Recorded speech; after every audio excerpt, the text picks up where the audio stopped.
Let's begin.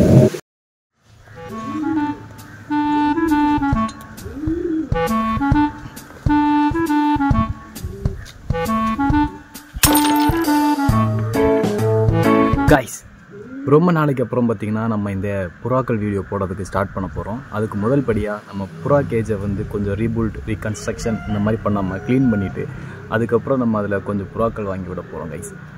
ஒரு காலத்தில் நம்ம எப்படியெல்லாம் புறாக்கள் வளர்த்தோம் கைஸ்.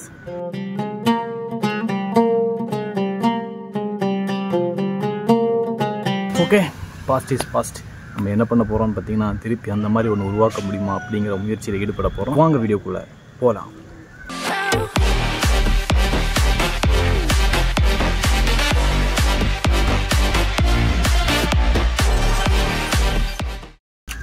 இதான் பார்த்திங்கன்னா நம்மளுடைய புறா கேஜுடைய நிலைமை இப்போதைக்கு. புறாக்களை முதல்ல நம்ம திறந்து விடணும் கைஸ். இதை உள்ளே வச்சுட்டு க்ளீன் பண்ணுறது ரொம்ப கஷ்டம். இதை பிடிச்சி அடைச்சி போட்டு கிட்டத்தட்ட ஒரு மாதம் முடிய போகுதுன்னு நினைக்கிறேன். அதுக்கப்புறம் நான் ஓப்பன் பண்ணியே விடலை. இதுக்கு மேலேயும் இது வந்துட்டு ரொம்ப இது பண்ணி கூடுக்குள்ளே வராமல் அடையாமல் வெளியே சுற்றி தெரிஞ்சுன்னா என்னால் ஒன்றும் பண்ண முடியாது கைஸ். அப்புறம் என்னால் வீடியோவும் பண்ண முடியாது. அதனால் நான் இன்றைக்கி என்ன பண்ண போகிறேன், ஓப்பன் பண்ணி விட்டு க்ளீன் பண்ண போகிறேன். ஓப்பன் பண்ணி விடலைன்னா நம்மளால் க்ளீன் பண்ண முடியாது. அது உள்ளே இருந்து சும்மா ரெக்கை போட்டு அடிச்சிட்டே இருக்கும், கஷ்டமாக இருக்கும் கைஸ். அதனால் நம்ம என்ன பண்ணலான்னா இப்போ நம்ம போய் திறந்து விட்டு க்ளீன் பண்ணலாம். ஆக்சுவலாக நம்ம முன்னாடி எப்படி புறாக்களை திறந்து விடுவோமோ அதே மாதிரி.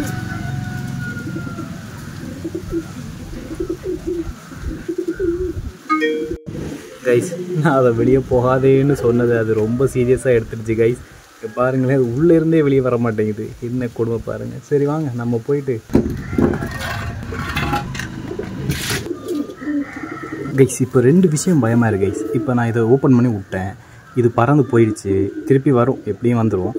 பட் இப்போ நான் உள்ளே போய் க்ளீன் பண்ண போகிறத பார்த்து பயந்துட்டு திருப்பி ஏதோ அட்டாக் பண்ண போகிறோம்னு நினச்சி வராமல் இருந்துச்சுன்னா இதை பற்றி நீங்கள் கமெண்ட்ஸில் சொல்லி ஆகணும் கைஸ். புறாக்கள் வந்து முட்டை போடுறதுக்கான தயாரெடுப்பில் இருக்குதுன்னு நினைக்கிறேன். இந்த கேஜ் திருப்பி அது செட் ஆகிடுச்சின்னு நினைக்கிறேன். திருப்பி இது அடைஞ்சிரும் நான் நம்புகிறேன். இல்லைன்னா அவங்களுக்கு இருக்கிற ஒரே வீக்னஸ்ஸு சாப்பாடு தான். இருக்கிறதுலே பெஸ்ட்டான கொஞ்சம் விதைகளை வாங்கி வச்சோன்னு வைங்களேன், 2 நாளில் உள்ளே அதுவாக வந்துடும். சரி வாங்க கைஸ், இதை நம்ம வெயிட் பண்ணிட்டு இருந்தோம்னா க்ளீன் பண்ண முடியாது. களத்தில் இறங்கிடலாம். அதுக்கு முன்னாடி நம்ம ஒரு கெட்டப் சேஞ்ச் பண்ண வேண்டியது இருக்குது. ஆக்சுவலாக வந்து புறாக்களுடைய வேஸ்ட் இருக்குல்ல கைஸ், அதுவும் இல்லாமல் அதுக்கு உள்ளே இருக்கிற அந்த அட்மாஸ்ஃபியர் மனிதனுக்கு ஏற்றது கிடையாது. இதை நான் அனுபவப்பட்டுட்டேன். ஆக்சுவலாக நான் வீடியோ ஸ்டார்ட் பண்ணும்போது புறாக்கள் வளர்க்க ஸ்டார்ட் பண்ணும்போது ஒரு ரீசன் கண்டுபிடிச்சேன். என்னென்னு பார்த்தீங்கன்னா, எதனால் இந்த புறாக்கள்லாம் வீட்டில் வளர்க்கக்கூடாதுன்னு சொல்கிறாங்க. ஒரே விஷயம் தான், ஹெல்த் இஷ்யூஸ் வரும், வேறு எந்த பிரச்சனையும் கிடையாது. இப்போ நம்ம க்ளீன் பண்ணும்போது கூட இந்த டவல் இருக்கு இல்லையா, இதை நான் வந்து தண்ணியில் முக்கியிருக்கேன். தண்ணியில் முக்கினால இந்த டஸ்ட்டு இதுக்குள்ளே போகாது ஃபாஸ்ட்டாக. ஸோ இது ரொம்ப கேர்ஃபுல்லாக பண்ண வேண்டிய வேலை தான் கைஸ். ஏன்னா இது முதல்ல கொஞ்சம் அலட்சியம் இருந்துச்சு, இப்போ அதெல்லாம் கிளியர் ஆகிடுச்சு. ஆக்சுவலாக படம் ஆரம்பிச்சதுக்கப்புறம் நம்ம படிச்சிட்டோம். அதனால் நான் என்ன பண்ண போகிறேன்னா, இதாக இருக்குல்ல, இது கொஞ்சம் தனியாக நல்லா டிப் பண்ணியிருக்கேன். முடிஞ்ச வரைக்கும் இதை ஒரு டபுள் லேயராக போட்டு நம்ம ஃபேஸை கவர் பண்ணுறோம் கைஸ். இல்லைன்னா ரொம்ப கஷ்டப்படுவோம். கஷ்டப்பட்டுட்டேன் guys. Hello boys, let's begin. இவன் தான் நம்ம ஜாக். அவன் கூட இருக்கிற அவனுடைய ரோஸ் அப்படின்னு நினச்சிட்டு இருக்கோம். இல்லை, இது அது வேறு ஏதோ ஒன்று. அப்புறம் இது பார்த்திங்கன்னா அந்த இவன் இருக்கான் பாருங்கள், அவன் பேர் மறந்து போயிடுச்சு. அவன் ஒரு சோன முட்டா கைஸ். அவன் வந்துட்டு புதுசாக வந்தவன் தான். பாக்கியெல்லாம் நம்ம புறாக்கள் தான் கைஸ், பெருசாக ஒன்றும் இல்லை. இங்கே பார்த்தீங்களா, ரவையெல்லாம் போட்டிருந்தோம், எல்லாத்தையும் மொத்தமாக நாஸ்தி பண்ணி வச்சுருக்கானுங்க. கூடு கொஞ்சம் மோசமான நிலைமையில தான் இருக்குது. டோர்லாம் பார்த்திங்களா தொங்கிடுச்சு. நம்ம முடிஞ்ச வரைக்கும் இதை இன்றைக்கி ரெக்கவர் பண்ணோம். கொஞ்சம் வெளியே போவீங்களா, நான் கொஞ்சம் க்ளீன் பண்ண வேண்டியது இருக்குது.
கிரவுண்ட் கிளியரன்ஸ் முடிஞ்சது.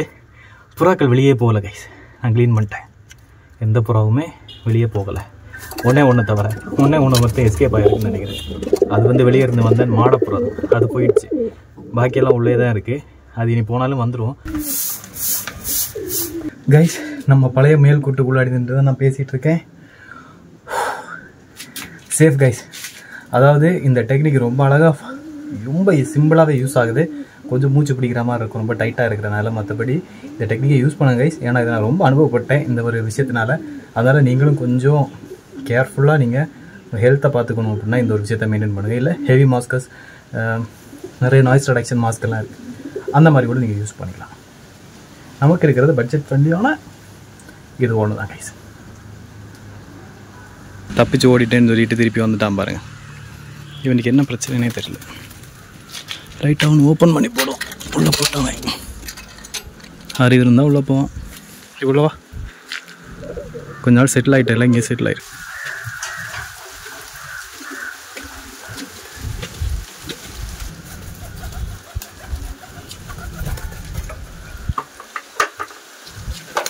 இவன் பாருங்கள் பயந்து சுற்றிட்டு தெரியான்.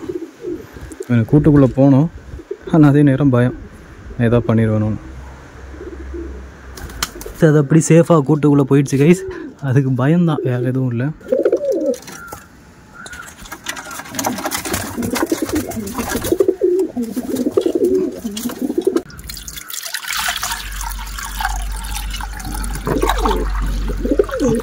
கூட்டுக்குள்ளே பார்த்திங்கன்னா கொஞ்சம் தண்ணியை தெளித்து விட போகிறோம். ஏன்னு பார்த்தீங்கன்னா ஃபுல்லாக மண் பொடி பறந்துக்கிட்டே இருக்குது.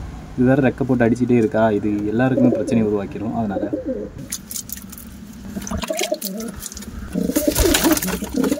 இந்த ஏரியாவில் தண்ணி வைப்போம், தண்ணி ஃபுட்டு வைப்போம். இந்த வாட்டி கம்மம்புல் வைக்கலாம்.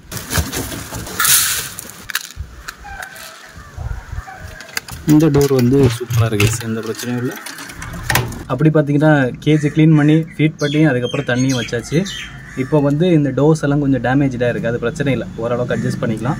நம்ம என்ன பண்ணலாம்னா கொஞ்சம் புறாக்கள் வாங்கலாம் கைஸ். அதாவது நிறைய கிடையாது, ஒரு பேரில் 2 பேர் புறாக்கள் வாங்கலாம். ஏன்னா இந்த புறாக்கள் ஆல்மோஸ்ட் இப்போ தான் ப்ரீடிங் ஆக போகுதுன்னு நினைக்கிறேன், எக் வைக்கிற டைம் ஆக போகுதுன்னு நினைக்கிறேன். அதனால் இந்த கூடை க்ளீன் பண்ணிவிட்டு கொஞ்சம் அட்மாஸ்பியரை செட் பண்ணி கொடுத்தோன்னா கண்டிப்பாக இதுவே ப்ரீட் ஆகி வந்துடும். பட் நம்ம வேறு வெரைட்டியாக ஒரு புறாவை வந்து இதை விட கிராஸ் பண்ணலாம், அதை எடுத்து வாங்கிட்டு வந்து இதில் விட்டுடலாம். இந்த இடத்துல நம்ம நிறைய வீடியோஸ் பண்ணியிருக்கோம். ஆக்சுவலாக இந்த மேலே மொட்டை மாடி மட்டுமே வச்சு நிறைய புயல் வீடியோக்கள், புறாக்கள் வீடியோக்கள்லாம் இங்கே வச்சு தான் நம்ம ஸ்டார்ட் பண்ணோம். மீன் வீடியோ கூட இங்கே வச்சு தான் ஸ்டார்ட் பண்ணோன்னு நான் நினைக்கிறேன். ஸோ ரொம்ப வருஷங்கள் ஆயிடுச்சுன்னு நினைக்கிறேன் இந்த இடத்துல நான் ஒரு வீடியோ பண்ணி. நான் ஏன் இப்படி ஒரு ஆக்வர்டு பொசிஷனில் உட்காந்து பேசுகிறேன்னா, பயங்கர வெயில் அங்கே பார்த்திங்கன்னா செம்ம வெயில் கைஸ். அதுக்கப்புறம் வெயிலுன்னு மட்டும் சொல்ல முடியாது, இங்கே தான் கொஞ்சம் நிழல் இருக்குது, அதனால தான் இங்கே உட்காந்து பேசிக்கிட்டு இருக்கேன். இன்னொன்று அங்கே பயங்கர நாய்ஸ் ஒன்று, ஏதோ கல்லதோ போட்டு அறுத்துக்கிட்டு இருக்காங்க, அதனால் அங்கே வந்து ஒரே சவுண்டாக இருக்குது. இந்த பக்கம் புறாக்கள் சவுண்டு, கொஞ்சம் அட்ஜஸ்ட் பண்ணிக்கோங்க. ஒரு சில உங்களுக்கு தேவையான முக்கியமான விஷயங்கள் பற்றி நான் இந்த வீடியோவில் பேச போகிறேன். அதாவது முதல்ல நான் பேசப்பட வேண்டிய பாயிண்ட் ஒன்று இருக்குது கைஸ். என்னன்னு பார்த்தீங்கன்னா, நம்ம புறாக்கள் ஃபஸ்ட்டு ஒரு வீடியோவில் நம்ம புறாக்கள் வாங்கியிருப்போம். அந்த புறாக்கள் வாங்கும்போது நம்ம வந்துட்டு ஒரு விஷயம் சொல்லியிருப்போம், இது எதனால் புறாக்கள் வளர்க்கக்கூடாது அப்படின்னு ஒரு டாப்பிக்கை எடுப்பாங்க. மேக்ஸிமம் புறாக்கள் வீட்டில் வளர்க்கக்கூடாதுன்னு ஒரு டாபிக் இருக்குது. அது ஏன் அப்படிங்கிறது ஒரு கேள்வி என்கிட்ட இருந்துச்சு. அதுக்கான பதிலையும் நான் கண்டுபிடிச்சேன். ஆக்சுவலாக அது இருக்கிறனால வீட்டுக்கு நல்லது நடக்காது அப்படிலாம் கிடையாது. ஒரு சிம்பிள் ரீசன் தான், ஹெல்த் இஷ்யூஸ் வரும். கண்டிப்பாக ஒரு அலர்ஜி இருக்கிறவங்க, இல்லை ஒரு லங்ஸ் பிரச்சனை இருக்கிறவங்க, அந்த மாதிரிலாம் இருக்காங்கல்ல, அவங்க இருக்கிற இடத்துல கண்டிப்பாகவே நீங்கள் வந்து புறாக்களை வளர்க்குறது வந்து அப்சல்யூட் க்ரைம் அப்படி தான் நான் சொல்லுவேன். ஏன்னா கண்டிப்பாக இதை அஃபெக்ட் பண்ணும். அங்கே அதை சுற்றி, அதாவது அந்த பக்கத்தில் அவங்க வரலைன்னா பிரச்சனை இல்லை, பட் அந்த கூடு வீடை விட்டு ரொம்ப தூரமாக இருந்து அந்த பக்கமே அவங்க போகலன்னா பிரச்சனை இல்லை. பட் அவங்க வீட்டுக்கு மேலேயோ இல்லை வீட்டுக்கு பக்கத்துலையோ அது பறந்து போகிற இடத்துல, கிராஸ் ஆகிற இடத்துல எல்லாம் போனாங்கன்னா கண்டிப்பாகவே ஒரு பிரச்சனை வரும். இது நான் நிறைய பார்த்துட்டேன், எனக்குமே நிறைய இஷ்யூஸ் வந்துருச்சு அந்த ஒரு டைமில். ஸோ முக்கியமாக இது ஏன் வளர்க்கக்கூடாது அப்படின்னா இந்த ஒரே ஒரு சின்ன ரீசன்ஸ் மட்டும்தான். மற்றபடி இது மூட நம்பிக்கை அப்படி இப்படிங்கலாம் சொல்லுவேன். அது பேஸ்டாக நான் எதுவுமே சொல்ல மாட்டேன். அது வந்துட்டு ஒருத்தவங்களுடைய பர்சனல் சாய்ஸ். அதனால் நான் சொல்கிறேன், அதுக்கும் இதுக்கும் எந்த சம்மந்தமும் கிடையாது. இது வளர்த்தா நல்லது நடக்காதுங்கிறது, இது வளர்க்கும் பட்சத்தில் நமக்கு நல்லது நடக்காதுன்னு சென்ஸ், நமக்கு நம்ம நல்லா இருக்க மாட்டோம், நம்ம ஹெல்த் இஷ்யூஸ் இருக்கிறவங்க நல்லா இருக்க மாட்டோம், அவ்வளோதான்.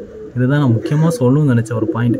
நீங்கள் நம்மளுடைய ஃபஸ்ட் வீடியோவில் போய் பாருங்கள். ஃபஸ்ட்டு புறாக்கள் பற்றிய முதல் ஒரு வீடியோ வாங்கிட்டு வந்துட்டு நான் இதை சொல்லியிருப்பேன், நான் இதை பார்க்க போகிறேன் அப்படின்னு தான் ஆகுது அப்படின்னு ஒரு 2 இயர்ஸ் முன்னாடி. பட் இப்போ நான் ஆக்சுவலாக பார்த்துட்டேன் கைஸ். என்ன தான் இஷ்யூ அப்படிங்கிறத நான் நோட் பண்ணேன்னா இது ஒன்று தான் இஷ்யூ.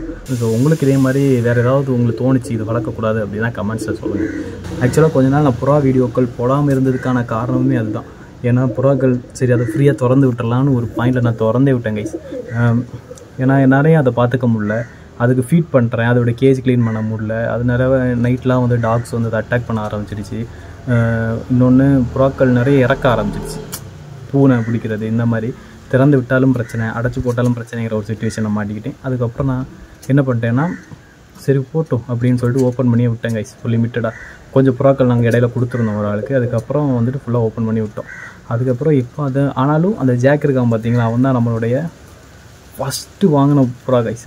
அவன் இன்னும் இருக்கான், அவன் வயசாயிடுச்சு, அவன் தான் இன்னும் இருக்கான். அவன் மட்டும்தான் எனக்கு தெரிஞ்சு நம்ம எங்கேருந்து எங்கே பார்த்தாலும் சரி, இங்கே வெளியே போகாமல் இங்கேயே சுற்றிட்டு இருந்த ஒரே ஒருத்தன் அவன் தான். அதுக்கப்புறம் அதுக்கு அடுத்த ஜெனரேஷனில் வந்த கொஞ்சம் புறாக்கள் இருந்துச்சு, ஒரு 2-3 அதுவும் இருக்குது. But Jack is always special. ஏன்னா அவன் தான் வந்துட்டு இது வரைக்கும் நம்மளை இதை என்ன தான் நம்ம பண்ணாலும் எவ்வளோ தான் அடித்தாலும் இந்த கூண்டை விட்டு அவன் போனதே கிடையாது. எங்கேயாவது இங்கே கூட்டுக்குள்ளே ஃபஸ்ட்டு ஃபீடு வச்சாலும் உள்ளே போகிறது அவன் தான். அதாவது இந்த பூனையெல்லாம் வந்து அட்டாக் பண்ணதுக்கப்புறம் கூட ஸோ ரீசெண்ட் டைம்ஸில் எனக்கு தோணிடுச்சு, சரி நம்ம தான் இதை ஆரம்பிச்சு வச்சோம், இதை நம்ம தான் பண்ணி ஆகணும், வேறு வழி இல்லை. அதனால் வந்துட்டு திருப்பியும் நான் புறாக்கள்லாம் வச்சுட்டு எப்படியாவது கூட்டுக்குள்ளே அடைச்சிட்டு திருப்பி நம்ம ரெகுலராக ஃபீட் பண்ணிக்கலாம். அதுக்கு வெளியே போய் எந்த ஆபத்தும் வர வேணாம் அப்படிங்கிறதுக்காக தான் அடைச்சி போட்டுருங்க கைஸ். இந்த வீடியோன்னு பார்த்தீங்கன்னா அவ்வளோதான். வீடியோ பிடிச்சினா மறக்காமல் லைக் பண்ணுங்கள், ஷேர் பண்ணுங்கள், சப்ஸ்கிரைப் பண்ணுங்கள், அந்த பெல் பட்டன் கிளிக் பண்ணுங்கள்.